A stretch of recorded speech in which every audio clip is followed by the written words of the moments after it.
La charla de hoy es una charla muy sencilla, breve, no les voy a llevar mucho tiempo porque es muy concisa sobre lo que es el tema de tratamiento de agua y sobre todo de la dureza, lo relativo a la dureza, ¿no? Entonces, pues bueno, empezamos.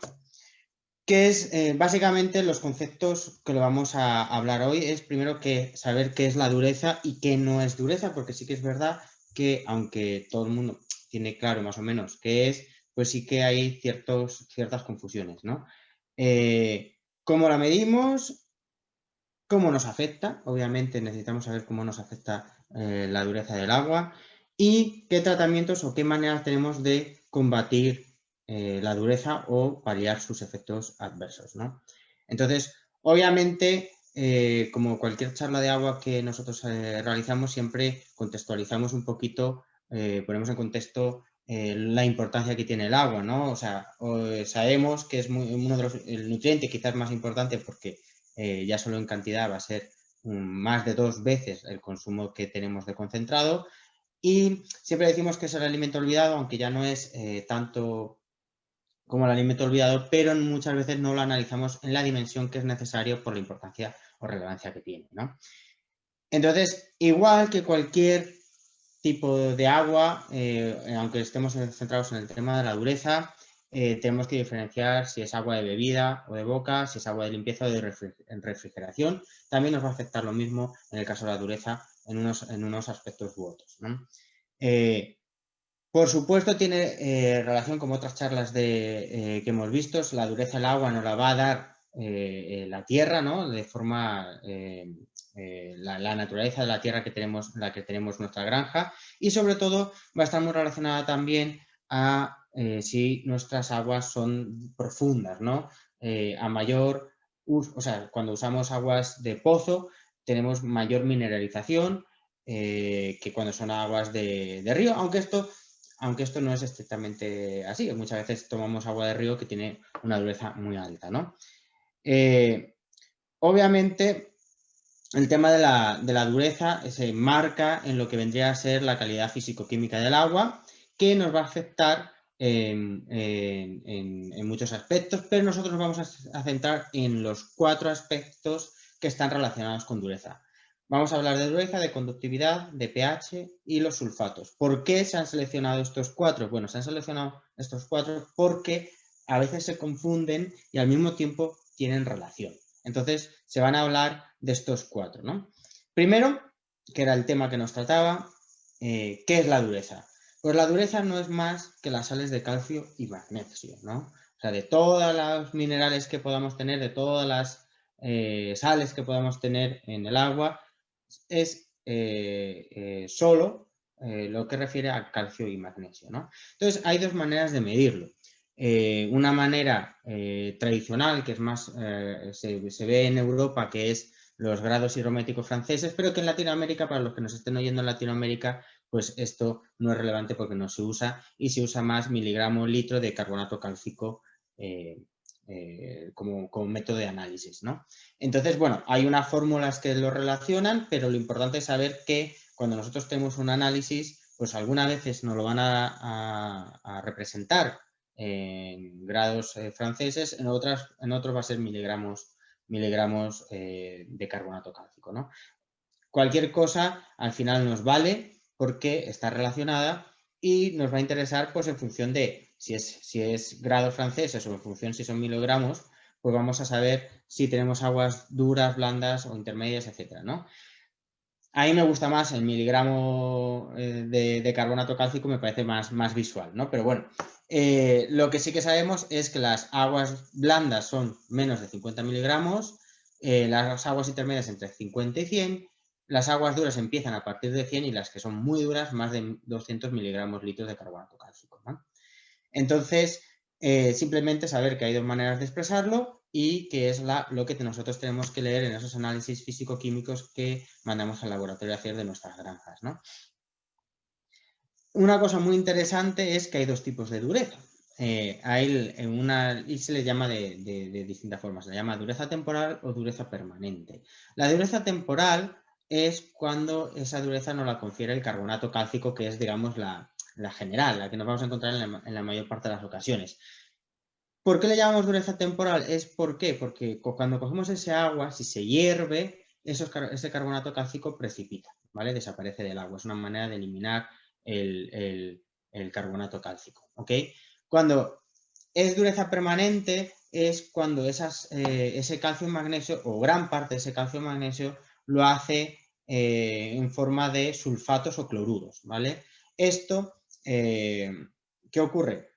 Que cuando hierves no precipita porque tienen son solubles a más temperatura que el bicarbonato, básicamente, ¿no? Entonces, que sepamos que básicamente que hay dos tipos, lo que llamamos dureza temporal o dureza permanente, en función de cómo están asociadas las sales de calcio, si lo están en sulfatos o cloruros de calcio, magnesio o bicarbonato cálcico, ¿ok? Pero lo normal es que la mayor parte o la típica, ¿no?, que nos encontramos sea carbonato cálcico. Conductividad. Conductividad es típico cuando uno lee unos análisis físico-químicos que el equivalente de la dureza se esté dando en función de la conductividad del agua. Bueno, esto sí es importante porque esto es muy típico, ¿no? Confundirlo. Conductividad no es lo mismo que dureza del agua, ¿vale? La conductividad es la habilidad o el poder de conducir, transmitir calor, electricidad o sonido a través de un elemento. En este caso, el agua. ¿Cómo va a aumentar la conductividad? Pues a mayor concentración de iones, por lo cual la conductividad está asociada directamente a los sólidos totales disueltos, ¿ok? Entonces, la clave está en estas dos preguntas que se realizan aquí en la presentación. Dice, ¿las sales que aportan dureza al agua aumentan la conductividad? Sí, ¿ok? Calcio y magnesio son sólidos disueltos en agua y por tanto aumentan la conductividad. Si tenemos aguas duras, se entiende que vamos a tener agua con una mayor conductividad de lo que cabría esperar en un agua blanda, ¿ok? Pero, ¿las sales que aumentan la conductividad confieren dureza al agua? No siempre, ¿ok? ¿Qué ocurre? Que hay muchas otros sólidos disueltos que nada tienen que ver con la dureza, pero sí aumentan la conductividad. Un claro ejemplo es, por ejemplo, el agua con sal. El agua con sal tiene una conductividad mayor que el agua dulce, ¿no? Pero, sin embargo, no tiene por qué ser un agua dura, ¿ok? Entonces, porque no tiene por qué tener calcio y magnesio. Entonces, esa es la clave que tenemos que diferenciar. La conductividad está relacionado, pero no es lo mismo que la dureza del agua, ¿ok? Por eso lo digo, porque es que es muy común ver análisis físico-químicos y dice, bueno, es que yo tengo el agua muy dura, mira la conductividad. Bueno, sí, si tienes agua dura seguro tengas una conductividad alta, pero eso no significa que sea por calcio o magnesio la conductividad, ¿ok? El otro tema es el pH, ¿no? Pues se dice que las aguas duras tienen pHs altos. Sí, sí es verdad que el bicarbonato es ligeramente, alcaliniza el agua, no de una forma exagerada, pero sí alcaliniza el agua, ¿no? Entonces, sí existe una relación. El pH no es lo mismo que la dureza, pero sí es verdad que cuando tenemos dureza, cuando tenemos sales de calcio y magnesio, sí tenemos un agua más alcalina, un pH más alto, ¿ok? Pero no hay una relación exacta, ¿no? Eso no quiere decir que, por ejemplo, con tantos miligramos de bicarbonato cálcico vayamos a tener X de pH, ¿no? Porque hay muchos factores que afectan al pH, ¿no? Pero sí es verdad que hay una correlación. O sea, a mayor dureza, a mayor pH, ¿no? Y esto, pues bueno, tendrá sus repercusiones. De la misma manera, cuando no hay sales, pues suelen ser aguas poco mineralizadas, pues tienen pH más bajos o son aguas más ácidas y más agresivas, ¿no? Pero bueno, esto veremos alguna cosa posteriormente. En el caso de los sulfatos, que es lo que veníamos a hablar antes también, los sulfatos se encuentran de forma natural en las aguas, ¿no? Que viene de la propia tierra también. Pero ¿qué ocurre? Que cuando los sulfatos, están asociados o combinados con concentraciones altas de calcio y magnesio, se generan los sulfatos de calcio, los sulfatos de magnesio, que estos sí tienen un efecto laxante, ¿ok? Y provoca, al tener un efecto laxante, provoca algún retraso en el crecimiento de los animales, en el desarrollo, por el propio efecto laxante y el peor aprovechamiento de los nutrientes. Esto, por eso diferenciábamos entre lo que era dureza temporal y dureza permanente, porque si una no tiene una repercusión tan fuerte a nivel de sanidad, en otro pues sí nos puede afectar la presencia de sulfatos si está asociado con calcio y magnesio al desarrollo de los animales. Aquí esta parte es cómo nos afecta la dureza, ¿no? Cómo nos afecta nuestra granja. Pues bueno, tenemos distintos puntos. La salud animal, pues lo pongo como interrogante, ahora lo veremos. Los depósitos, ¿no? Cómo se generan esos depósitos, esa cal o sarro que le llamamos en algunos lugares, cómo van a afectarnos el biofilm, pH, que es lo que ya hemos visto, sulfato, solubilidad, interacción con antibióticos, ¿no? En el caso de salud animal, la dureza temporal, que era lo que estaba diciendo justo antes, es buena para producir, no hay problema, ¿vale? Calcio es bueno para el desarrollo óseo. En el caso, por ejemplo, de avicultura, sobre todo cuando estamos en gallinas de postura, pues la demanda de calcio es alta, por lo cual que tener una agua dura, pues incluso es un aporte extra de calcio, ¿no? Entonces, de todas maneras, no todas las sales de calcio y magnesio se van a absorber a nivel intestinal y los animales tienen mecanismos homeostáticos para balancear y equilibrar los niveles de los minerales en sangre. Entonces, no hay que pensar que es un problema a nivel fuerte en lo que es la salud de los animales, ¿ok? Cuando hablamos de dureza temporal, que es la de que viene asociada a bicarbonato cálcico, ¿ok? Lo que sí que es muy normal es tener problemas por los depósitos de cal. Estos depósitos de cal se pueden dar en multitud de situaciones. Generalmente nos lo vamos a ver en las tuberías, ¿no? En las tuberías, cuando tenemos altos niveles de calcio, se puede llegar a reducir la luz de las tuberías y, por tanto, pues tener menos presión de agua, menos agua disponible, se pueden bloquear niples, se pueden bloquear chupetes, etcétera, ¿no? Esta es una de las cosas que es común encontrarnos, ¿no?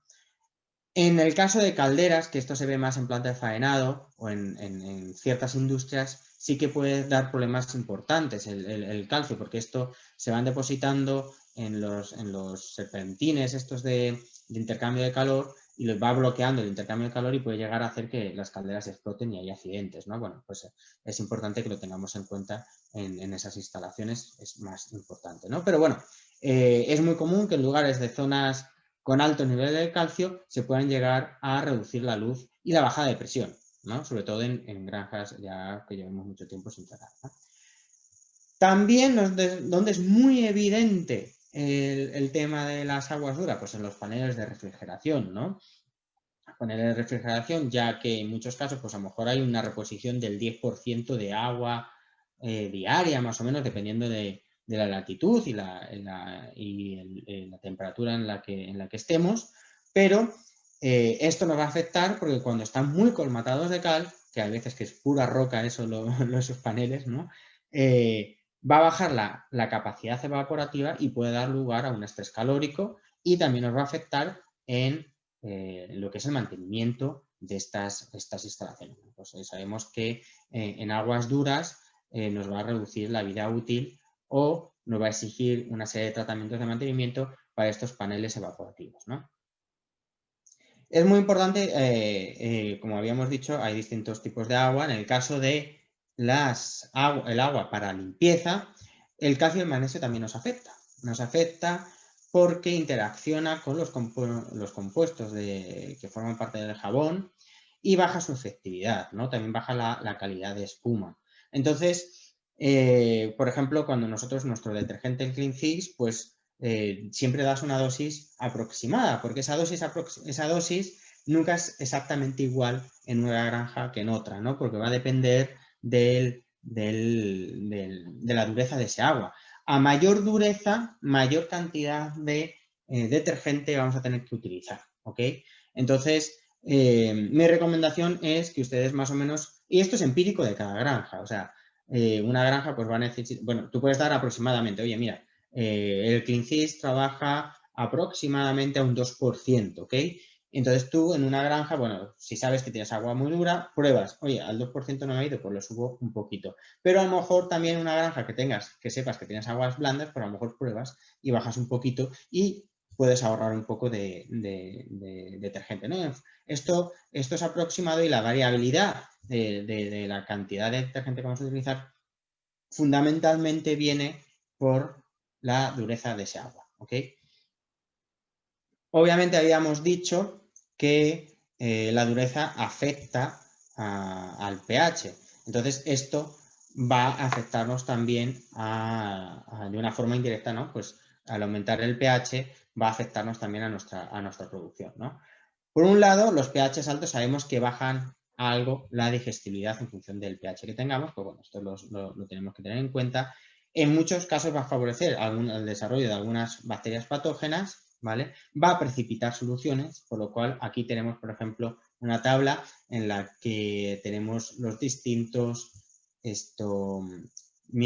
antibióticos y la afinidad que tienen para disolverse, ¿no? En función de si tienen una preferencia por aguas ácidas o preferencia por aguas básicas. En este caso, pues bueno, hay que tenerlo en cuenta, ¿no? Cuando tenemos aguas duras, pues tenemos que saber si a lo mejor para administrar un antibiótico u otro necesitamos quizás acidificar o etcétera, ¿no? Y por otro lado, que es muy importante, nos baja considerablemente la eficacia del cloro, ¿no? Aquí pongo 7 y 7.4 porque a partir de 7 baja mucho la eficacia del cloro y a partir de 7.4 de pH prácticamente no se está haciendo una acción desinfectante relevante, ¿no?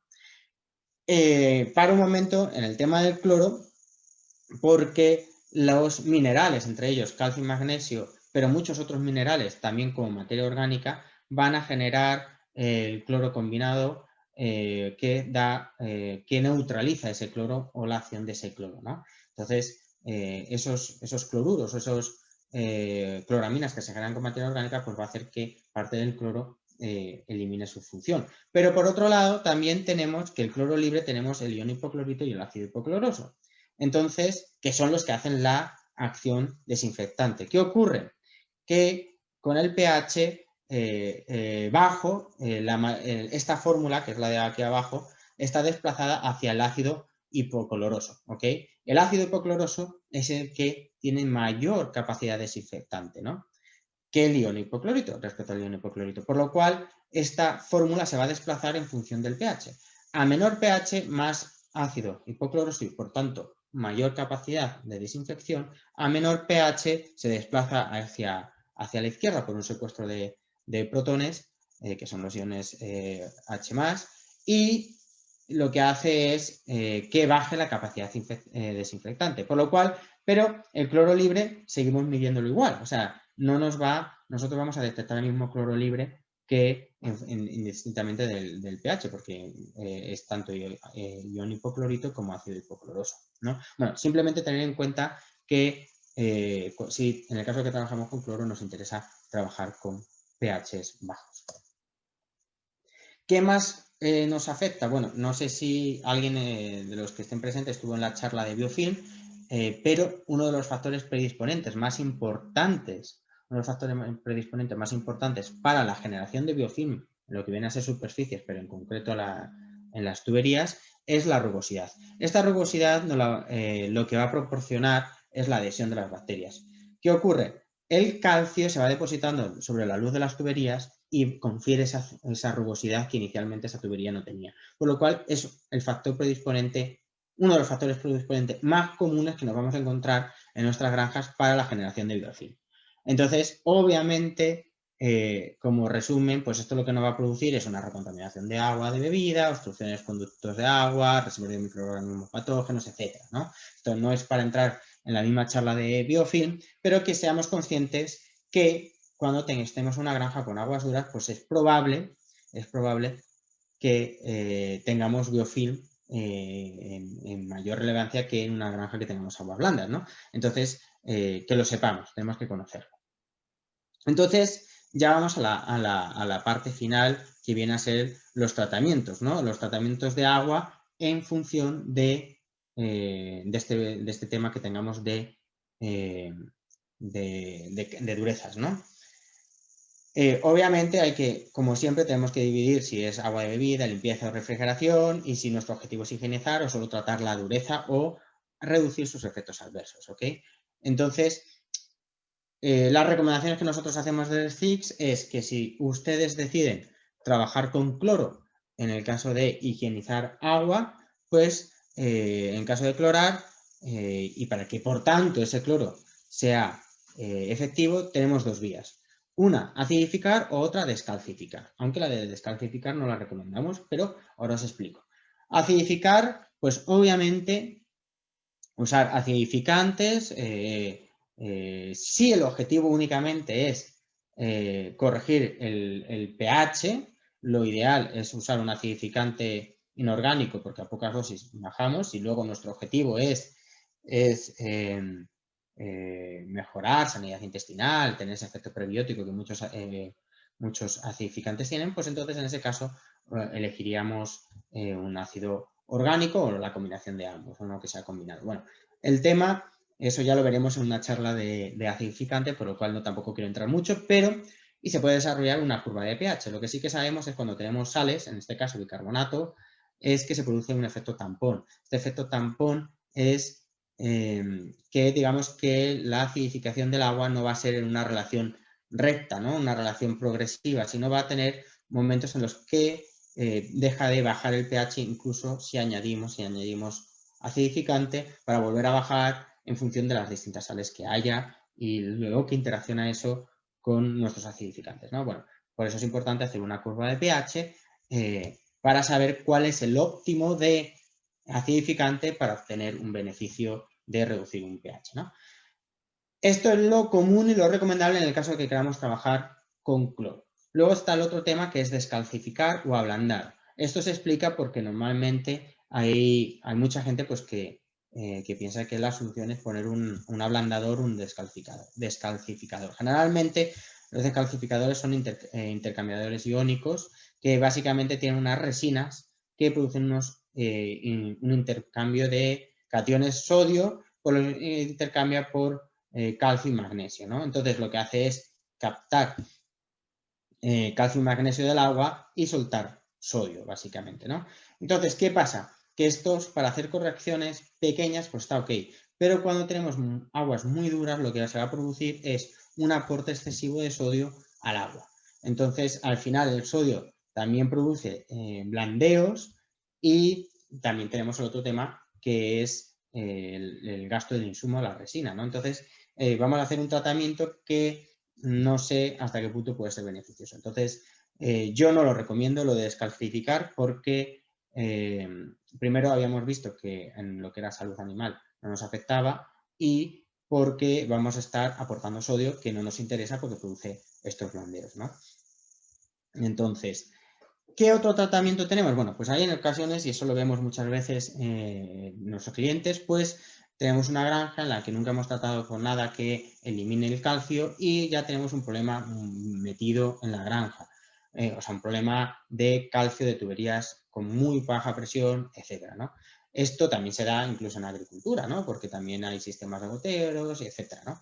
El caso es tuberías que están colmatadas con poco flujo de agua y tú tienes el problema en el momento y lo tienes que solucionar rápido. Muchas granjas, cuando son muy viejas, pues a veces optan incluso por cambiar el sistema de tuberías porque ya están muy viejas y tal, y bueno, lo cambian. Pero en el caso de que tú quieras quitar ese gran cantidad de calcio que te ha cerrado la luz de las tuberías, entonces lo recomendado es, sin presencia de animales, hacer un tratamiento acidificante, ¿ok? Ese tratamiento acidificante se utilizaría con ácidos fuertes inorgánicos porque con poca dosis son capaces de bajar bastante el pH, que nuestro objetivo sería bajar un pH a un tipo 4. ¿Okay? Ese pH lo que va a hacer es disolver esa cal de forma rápida. Algunos van a salir como si fueran estalactitas, ¿no? Porque van a salir cachos que no se lleguen a disolver del todo y se va a eliminar de una forma rápida. ¿Cuál es el problema? Es, uno, que se puede producir corrosión, porque los acidificantes son corrosivos, ¿no? Cuando llegamos a esos pHs tan bajos, y en el caso de que lo utilicemos no para las tuberías, sino para los paneles evaporativos, también podemos producir cierta corrosión con la celulosa, ¿no? de los paneles evaporativos. Entonces, bueno, que lo tengamos en cuenta para casos graves, o sea, en un sentido de ya no hay agua, no hay flujo de agua, etcétera, lo tengo que tratar, pero y solucionarlo rápido, ¿no? Este es el objetivo, sería el tratamiento ideal. ¿Cuál es nuestra recomendación más creemos que es la mejor? Pues bueno, es trabajar de forma continua con tratamiento de peróxido de hidrógeno estabilizado, que en nuestro caso es el Aquacis. ¿Por qué? Primero, porque no solo el objetivo del calcio, sino también de higienizar el agua y es estable, etcétera, ¿no? ¿Qué ocurre? Son unas moléculas anfóteras que digamos que tienen capacidad de eliminar materia orgánica e inorgánica, por lo cual te van a mantener la tubería sin biofilm y sin calcio. Lo que pasa es que no tiene esa capacidad rápida de eliminar como puede ser un acidificante a un pH 4, ¿ok? Eso no vamos a hacerlo para una situación de ya no tengo luz, sino es una forma de tengo aguas duras y lo que quiero es tener un mantenimiento correcto de las tuberías. Al mismo tiempo que me haga la función higienizante del agua y me mantenga una buena calidad microbiológica, me eliminen el biofilm donde haya biofilm y no tener estos problemas de nipples obturados, luces, ¿no? ¿Qué ocurre? ¿Qué ventaja tiene? Bueno, en este ventaja principal, bueno, ya no es pH dependiente, por lo cual no tienes que estar asociado a una acidificación, a una corrección de pH. Puede hacerlo y puedes tener otros beneficios, pero no es necesario. Es más estable y, por tanto, actúa a lo largo de toda la línea y no es corrosivo, ¿ok? Entonces no vas a tener ese efecto secundario de como puede ser un acidificante en esa situación que decíamos que solo recomendamos en los casos graves, ¿no? Bueno, el peróxido de hidrógeno lo que va a actuar es sobre la materia orgánica a través de los grupos hidroxilos y los beneficios que tenemos es esto, ¿no? La mejora de la calidad microbiológica, eliminación del biofilm, eliminación del calcio. Una cosa que no dije del cloro, no sé si está en una diapositiva posterior, es que el cloro sí reacciona con el calcio y precipita, que es que el cloro es un precursor de la formación del sarro, ¿ok? Entonces, porque sí que lo elimina del agua, pero precipita, ¿no? O sea, se asocia. Esto lo que va a hacer es disolverlo, pero no lo contrario precipitado, ¿no? Y no es pH independiente, que es muy importante en este caso en aguas duras, no es tóxico ni corrosivo ni irritante a nivel intestinal, como si lo es el cloro, ¿ok? ¿Cómo se puede utilizar? Pues en los distintos dosificadoras asociadas a contadores de agua, entonces se va a inyectar directamente a la tubería y con esto ya vas a hacer un mantenimiento continuo de las tuberías en lo que respecta a lo que son las aguas duras, pero también la calidad microbiológica del agua la vas a mantener siempre estable y bien. También se puede utilizar, y se pone como ejemplo, hay gente también que lo utiliza de forma manual, dependiendo del país, pero también se puede utilizar con dosatrón, ¿no? Lo que pasa es que requiere hacer una dilución previa, etcétera, ¿no? Que tiene otra serie de variables que hay que tener en cuenta, pero sí, sí se podría utilizar dosatrón. En el caso de los paneles evaporativos o el tratamiento sobre paneles evaporativos, pues tenemos distintos tratamientos, o sea, tenemos distintas opciones. Se puede acidificar, ¿ok? Se pueden utilizar acidificantes para producir esa disolución de la roca, ¿no? Porque llega a ser una verdadera roca del panel evaporativo, ¿ok? Pero que, volvemos a lo mismo, es corrosivo, necesitamos bajar mucho el pH y bueno, si nos pasamos, si eliminamos demasiado, lo que va a pasar es que vamos a poder dañar la celulosa o incluso corroer parte del sistema de refrigeración. Otras opciones que tenemos es hacer un tratamiento con Aquacis, también, que es peróxido de hidrógeno, que lo hemos visto, pero lo tendríamos que dejar circular mucho tiempo. Fix Viros, que es nuestro desinfectante, que tiene peróxido de hidrógeno también, pero también tiene ácido peracético, que es bastante desincrustante en el caso del calcio y funciona muy bien a una dosis menor. Pongo un intervalo porque al final esto va a depender mucho de la cantidad de cal que tengamos, ¿no? Eso al final es un poco empírico. Hay veces que tenemos que hacer incluso un segundo tratamiento, ¿no? Y también para aquellos lugares donde tengan Aquacis pastillas. Aquacis pastillas son unas pastillas de monoporsulfato potásico que añadimos a los depósitos de los cooling, y estos se disuelven y también nos produce esta descalcificación, ¿no? ¿Qué ocurre? Lo más importante, o sea, una vez uno puede elegir el tratamiento que quiera. A mí me gusta mucho el tratamiento de Cisviros y el de Aquacis pastillas, son los que más me gustan, ¿ok? Cualquiera de los dos funciona bien. El Aquacis pastillas es muy fácil porque vas metiendo, lo haces enseguida, ¿no? Vas metiendo las tabletas en los coolings y te vas paseando y lo haces enseguida. Cisviros funciona muy bien, lo tienes que dejar trabajar unas cuantas horas o toda la noche o todo un día, y lo más importante es descartar el agua después del tratamiento, ¿ok? Esto hay que hacerlo porque, ¿qué ocurre? Lo que nos está haciendo, el calcio no ha desaparecido, el calcio lo único que has hecho es disolverlo. Si nosotros no se nos olvida quitar hacer un cambio de agua de esos depósitos, lo que va a ocurrir es que cuando se degraden esos principios activos que hemos añadido para la descalcificación de los paneles, es que se vaya a volver a depositar ese calcio, ¿ok? Entonces, una vez hecho el tratamiento, lo que tenemos que tener claro es que ese agua se tiene que descartar y renovar el agua con agua nueva, ¿okay? Esto, como solo es una charla de tratamiento de dureza, pues no exime de cualquier otro tipo de tratamiento que haya que hacer el agua, como pueden ser tratamientos típicos que vemos muchas veces en América, no tanto en España, pero tratamiento de sedimentación, coagulación, decantación, filtración, aireación, etcétera, que les tengamos que hacer el tratamiento, pues esto al agua pues es independiente, ¿ok? No voy a entrar en ellos porque no es parte de la temática de hoy, ¿ok? Esto ha sido la charla, es una charla muy concreta y pues nada, pues agradecerles su atención y les dejo con Carlos.